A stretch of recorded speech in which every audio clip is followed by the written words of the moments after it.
Sir YCP party అధ్యక్షుడు, మాజీ CM Jaganmohan Reddy పదే పదే చెప్తుంటారు మీటింగ్‌లో, పార్టీ కార్యక్రమాల్లో గాని చెప్తూ ఉంటారు. వచ్చేది మన ప్రభుత్వమే. ఇప్పుడు కళ్ళు మూస్తే 1 ఇయర్ అయిపోయింది. ఇంకా 3 ఏళ్ళు అయిపోతే మళ్ళా ఎన్నికలొస్తాయి. వచ్చేది మన ప్రభుత్వం అని చెప్తారు. అంటే వైసీపీ పార్టీ ధీమా అంటారా? లేదంటే కార్యకర్తల్ని మా మాయ చేస్తున్నారంటారా? ఎలా చెప్తారు ఇది? వచ్చేది మన వచ్చేది మన ప్రభుత్వమే అంటారు. వచ్చేది మన ప్రభుత్వం అనకపోతే మీటింగ్‌కి వచ్చేది ఎవరుంటారు? ఆ వచ్చేది ఎవరు లేరనుకోని పాపం చూస్తా ఉంటేనే, ఆ వచ్చేది మనదే అని చెప్పని నెట్టుకొని ఆఖరికి కారు కింద పడి చచ్చేది కూడా మనవాళ్ళే అనేటువంటి పరిస్థితి నేను మన కళ్ళ ముందు చూసాం. రాజకీయాల్లో ఇటువంటి స్థితిని ఎవరు చూడాలని ఎవరు అనుకోరు. అత్యంత భయానకమైనటువంటి స్థితిలో నిన్న సమ్మయ్య చనిపోయినటువంటి వైనం ఏదైతే ఉందో, నాయకుడు తను ఏర్పాటు చేస్తున్నటువంటి జన సమూహం వాళ్ళున్నటువంటి స్థాయి ఏ రకంగా మానసికంగా వెళ్ళిపోయిందంటే, ఒక వ్యక్తి కారు కింద పడ్డా ఆ కారు మెడ మీద నుంచి వెళ్తున్నా కానీ పట్టించుకునేటువంటి స్థితికి వెళ్ళినటువంటి మనిషికి మృతికి కారణమైనటువంటి నాయకత్వం. అంచనాలు చెప్తా ఉంటాడు. వచ్చేది మనం అంటే వచ్చారు, చేశారు, చూశారు. వాళ్ళు చేసినవన్నీ చూసిన తర్వాత ఇక చాలే అనుకున్నారు. వాళ్ళని ఇంటికెళ్ళి కూర్చోమన్నారు. కూర్చున్నాక మళ్ళీ నేను లేచి వచ్చేది మనమే అంటే, మొన్నే కదా ఎన్నికలు జరిగినాయి, ఇంకా సమయం ఉంది, దాని ప్రకారం చూస్తారు. 4.5 ఏళ్ళు అయిన తర్వాత వచ్చేది ఆళ్ళో లేకపోతే మళ్ళీ ఇచ్చేది ఈళ్ళో ఏం జరిగింది అనేది ప్రజలకు ఇద్దాం. ప్రజల నిర్ణయం ప్రకారం నడుచుకునేటువంటి ప్రయత్నం అంటే చేద్దాం. ఒక మాజీ సీఎం అయినటువంటి వ్యక్తికి Z+ కేటగిరీ ఇవ్వడంలో భద్రతా వైఫల్యం ఇలాంటివి జరుగుతున్నాయి. మీరిచ్చే వైఫల్యాలు ప్రభుత్వ కారణం అని చెప్పి అంటారు. ఇలాంటి ఘటనలకి ప్రభుత్వ వైఫల్యాలే కారణం అని చెప్పి జగన్మోహన్ రెడ్డి చెప్తారు. ఎలా స్పందిస్తారు ఇది? తన చేతిలో చచ్చిపోయినా దానికి ప్రభుత్వమే బాధ్యత, లేకపోతే తన వల్ల చనిపోయినా, లేకపోతే పరోక్షంగా తన వల్ల చనిపోయినా దీనికి సంబంధించినటువంటి వ్యక్తుల వల్లే బాధ్యత అని చెప్పి నెట్టేయడం అనేది అది ఆ తరహా రాజకీయాలకు మాత్రమే చెల్లుబాటు అయినటువంటి పరిస్థితి. ఇంకా టైం బాగుంది. మీకు విషయం చెప్పాలి ఈ సందర్భంగా. వివేకానంద రెడ్డి గారు హత్య చనిపోయినప్పుడు గుండెపోటు అని చెప్పని వాళ్ళ మీడియాలోనే ప్రచారం చేసాం, మన కళ్ళతో చూసాం. ఆ తర్వాత కొద్దిసేపటికి హత్యని కూడా వాళ్లే ప్రచారం చేయడం చూసాం. ఆ గుండెపోటు చనిపోయినప్పుడు గుర్తురానటువంటి ఆ జంబలమడుగు శాసనసభ్యులు ఆదినారాయణ రెడ్డి గారు హత్య అన్నప్పుడు గుర్తొచ్చారు. నెట్టడం ఏముంది, నెట్టేస్తే పోతుంది అనేది. దాన్ని కాస్త పోలీసులు చాలా అధికారులు ఉన్నటువంటి చేతిలో పెట్టుకొని ఆ కేసుని పక్క వాళ్ళ మీద నెట్టాలని ప్రయత్నం చేసి, సిబిఐ వాళ్ళు వస్తే సిబిఐ వాళ్ళని కూడా అందరూ ఇరికించి ఇబ్బంది పెట్టి, ఆఖరికి ఆ హత్య కేసు కోసం సొంత బాబాయి కూతురు రోడ్డెక్కి హత్య నేరస్తులు ఎవరని చెప్పని ఏళ్ళు పెట్టి పలానా చూపించిన తర్వాత కూడా మాకు సంబంధం లేదు, మాకు సంబంధం లేదని చెప్పారంటే, అటువంటి రాజకీయాలు ఆ పార్టీలో ఉన్నటువంటి నాయకులకే చెల్లవుతాయి. అదే రకంగా జగన్మోహన్ రెడ్డి గారు అందులో పుట్టినటువంటి వ్యక్తి కాబట్టి సహజంగా ఆయన అదే రకంగా మాట్లాడుతూ ఉంటారు. రక్షణ పరంగా అంటారా, వ్యక్తులు ఏ స్థితిలో ఉన్నా, రాజకీయంగా ఏ పరిస్థితిలో ఉన్నా, వారు పరిపాలించినటువంటి పదవుల యొక్క స్థానాన్ని దృష్టిలో పెట్టుకొని వాళ్ళకు ముఖ్యమైనటువంటి పర్సన్ అయినప్పుడు వాటికి సంబంధించినటువంటి వాళ్ళ యొక్క రక్షణ వ్యవస్థని ఇచ్చేటువంటి క్రమం చేస్తాం. అది ఇవ్వాల్సినటువంటి బాధ్యత కూడా ఉంది. ఎందుకంటే సమాజంలో ప్రజలు ఒకసారి ఎన్నుకొని ఒక ఉన్నత స్థానంలో పెట్టిన తర్వాత ఆ వ్యక్తి ఆ సమాజానికి విలువైన వ్యక్తి. మాట్లాడేటువంటి మాటల యొక్క తీరుతెన్నులు, ఆయన యొక్క ఆలోచనలు ప్రజలు ఆమోదిస్తారా, ఆశీర్వదిస్తారా లేదనేది తర్వాత సంగతి. అది ఎన్నికల్లో తేల్చాయి. అంటే Z+ ఉన్నటువంటి వ్యక్తికి వెళ్ళేటప్పుడు ప్రయాణంలో ఆ యొక్క పర్యటనలో రోపు టీం ఉండాలా? రోప్ టీం కానీ పోలీసు అధికారులు సరైన భద్రత లేకపోవడం వల్ల ఇలాంటి సంఘటనలు జరిగింది చెప్పారు. పోలీసులు మనకి 3 వాహనాల పరిమితి ఇస్తే మనం 30 వాహనాలు వేసుకెళ్తే ఎవరు కంట్రోల్ చేస్తారు? మీకు 1000 మందిని చూసుకోమని నేను చెప్పానంటే మీరు 25,000 మందిని పోగేసుకెళ్తే ఎవరు పర్మిషన్ ఇస్తారు? రైతులు పరామర్శించడం కోసం వేలాది మందిని తీసుకెళ్తే వాళ్ళు అక్కడ ఉన్నటువంటి రైతుల యొక్క పొగాకు బేళ్లను మొత్తం కాళ్ళతో తొక్కేస్తే దాని బాధ్యత ఎవరు వహిస్తారు?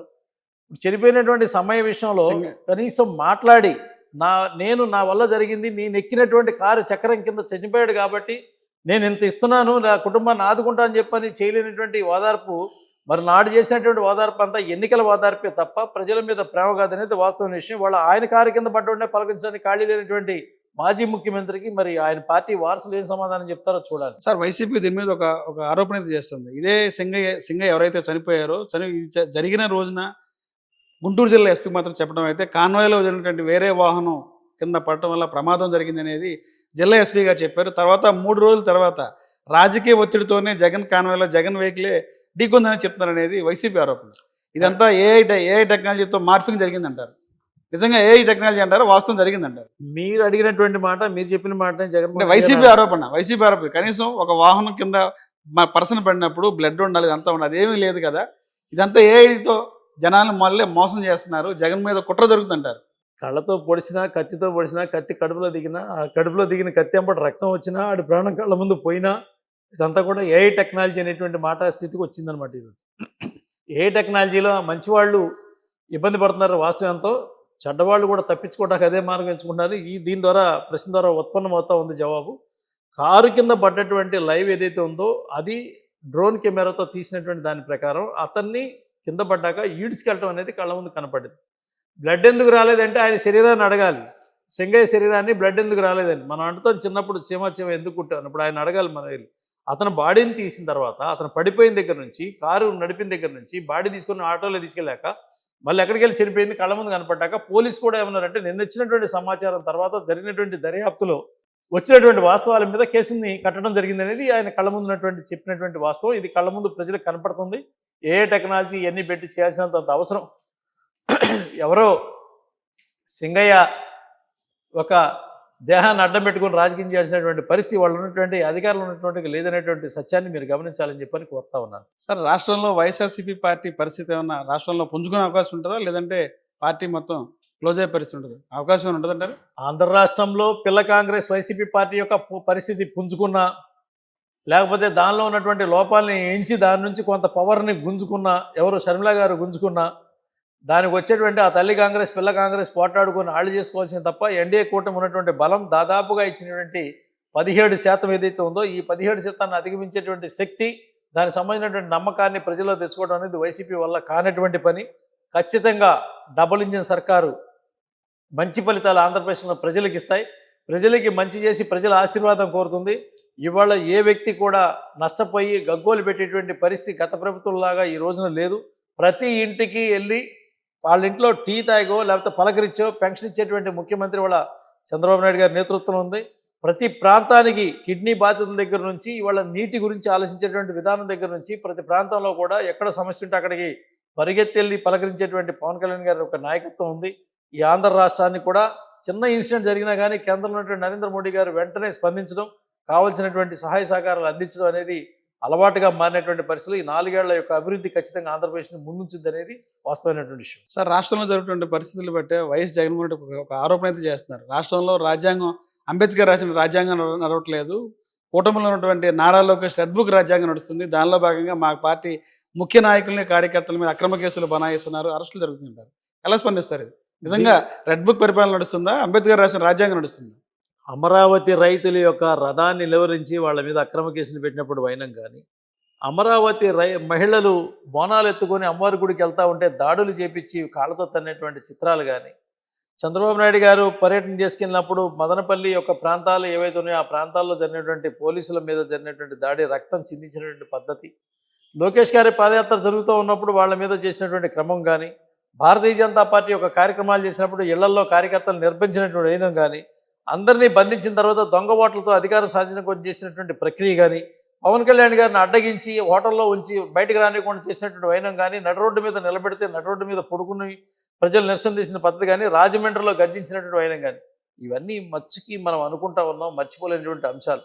తలలెత్తికెళ్ళటం, కాళ్ళు ఎత్తికెళ్ళటం, రిగ్గింగులు చేయటం, వాళ్ళు దడిపించటం, అవసరమైతే వాళ్ళ ఇళ్లలో గంజాయి ప్యాకెట్లు పెట్టడం, మందు బాటిళ్ళు పెట్టడం, వీడియో కెమెరాలు తిరిగిపోవటం, దురదృష్టకరమైనటువంటి దుర్మార్గపు రాజకీయాలు జరిపినటువంటి వైసీపీ పార్టీకి ప్రజలు ఇచ్చినటువంటి మూల్యం 11 అంకె. 11 మంది ఎమ్మెల్యేలు తప్ప మీ పార్టీకి చాలరని చెప్పినటువంటి మాట. ఏ రాజకీయ నాయకుడి వారసుడుగా ఏ వ్యక్తికి దక్కనటువంటి అదృష్టం, గౌరవం జగన్మోహన్ రెడ్డి గారికి దక్కింది. చేతులారా తన ముందు వచ్చినటువంటి ఆహారాన్ని తన కాళ్లతో తను తన్నుకొని ఆహారంలో మట్టి పోసుకున్నటువంటి రాజకీయ నాయకుడిగా జగన్మోహన్ రెడ్డి గారిని పేర్కోవాల్సిన పరిస్థితి. ఎందుకు ప్రజలు చీత్కరించుకున్నారో, వాళ్ళ ఎమ్మెల్యేలని చీకొట్టారో, వాళ్ళు చేసినటువంటి దుర్మార్గమైనటువంటి పరిపాలన ప్రక్రియ ఏ రకంగా జరిగిందో దాన్ని దృష్టిలో ఉంచుకోకుండా మళ్ళీ నేను వస్తా, నేను వస్తే తేలుస్తా, ఆ రాజ్యాంగం వేరు ఈ రాజ్యాంగం వేరు, నాడు కూడా చెప్పారు రాజారెడ్డి రాజ్యాంగాన్ని నడుపుతున్నారని చెప్పినటువంటి మాట మనం మర్చిపోతుంది. అంబేద్కర్ గారు రాజ్యాంగంలో ఎక్కడన్నా సీతానగరంలో దళితుడికి గుండు కొట్టమని చెప్పారా? అంబేద్కర్ గారు రాజ్యాంగంలో ఎక్కడైనా ఒక డాక్టర్ని నడి రోడ్డు మీద పిచ్చివాడిని చేయమని చెప్పారా? అంబేద్కర్ గారు రాజ్యాంగంలో ఎక్కడైనా అబ్దుల్ సలాం అనేటువంటి నంజాల్లో రైలు కింద పడి చచ్చిపోయినట్టు చూడమని చెప్పారా? అంబేద్కర్ గారు రాజ్యాంగంలో ఎక్కడైతే అత్యాచారానికి గురించి ఆదిశ లాంటి వాళ్ళ గురించి చెప్పారా? గిరిజనులు ఏడిపించుకొని తిన్నటువంటి గిరిజన ఎమ్మెల్యే ఈ రోజున ఏమైపోయాడు? బీసీలని పట్టుకోకుండా బీసీలని విడదీసి ముక్కలుగా చేయాలని ప్రయత్నం చేసినటువంటి ప్రాంతాలు ఏమైపోయింది? సనాతన ధర్మం మీద దాడి చేసి వాళ్ళని మతాలు మార్చేలా చేసి వాళ్ళ ప్రోత్సాహాలు ఇచ్చి ఎక్కడైతే అంబేద్కర్ జగజీవన్ రావు గారి విగ్రహాలు ఉన్నటువంటి ప్రాంతాలు ఉన్నాయో వాటి దగ్గర ఉన్నటువంటి దళితుల్ని మాయం చేసి క్రైస్తవులను తయారు చేసి స్వార్థపూరితమైన రాజకీయాలతో నేను, నా మైనార్టీలు, నా దళితులు, నా బీసీలు అనేటువంటి సమాజాన్ని విడగొట్టాలని ప్రయత్నం చేసినటువంటి దుర్మార్గపు రాజకీయం ఏదైతే ఉందో దానికి శర్మగీతం పలికారు ఇంటికి పంపించారు. ఈ కళ్ళు తెరుచుకొని ప్రజల పక్క నిలబడటానికి ప్రయత్నం చేస్తే రాజకీయ నాయకుడు బాధ్యత అవుతుంది. ఆ కళ్ళు ఇంకా తెరవకుండానే అదే కండకావరంతో మాట్లాడేటువంటి ప్రయత్నం చేస్తే ఇక దానికి ప్రజలు ఇచ్చేటువంటి మూల్యం ఇంకొకసారి కనపడతారేమో. ఆ కనపడేటువంటి అవకాశం కూడా లేకుండా చేసేటువంటి పరిస్థితి ఉంటుంది. వాస్తవమైనటువంటి